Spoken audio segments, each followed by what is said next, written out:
Proverbs 25 verse 26.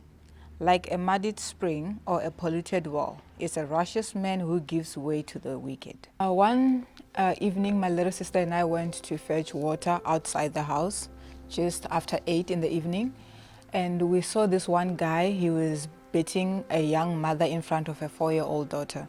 We tried to break up the fight, but obviously we couldn't because he was an older, stronger guy. So we tried calling the police. I personally called the police twice and they didn't pick up. So obviously we couldn't do anything to the guy. We tried asking this one man to help and he said it's none of his business.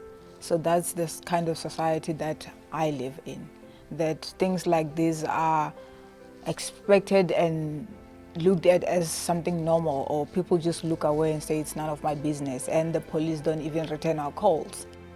My son Jason, who's 18 years old, was driving our car one day and he came across a strange situation. He found a man standing very close to a woman who had been jogging on the side of the road. She was in a jogging outfit, and when he looked to the side, he saw a young girl running like crazy down the road.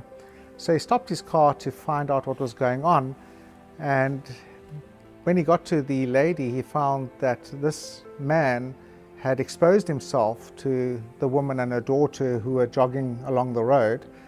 And the woman was armed. She pulled out a pepper spray and she had a knife with her, but this man was not leaving her. He was harassing her.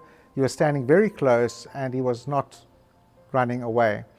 When Jason arrived, the man gapped it. He ran away as fast as possible. So Jason phoned me at home and he said to me, John Mark, his younger brother, 18, must come with too. There's a flasher that's causing trouble near the canal running close to our home. And so John Mark and I ran to the field where the canal is. As soon as we got onto the field, we saw somebody's head bobbing up and down in the canal. So I ran straight towards the person who's in the canal. John Mark flanked to the left. Jason arrived from the right where he had phoned from. We surrounded the person who had flashed himself to this woman, and we asked the lady and her daughter to come and identify him.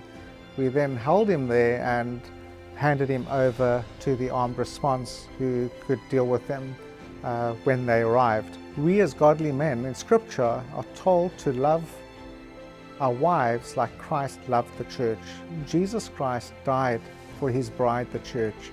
And so we need to be prepared to die protecting our wives and our daughters.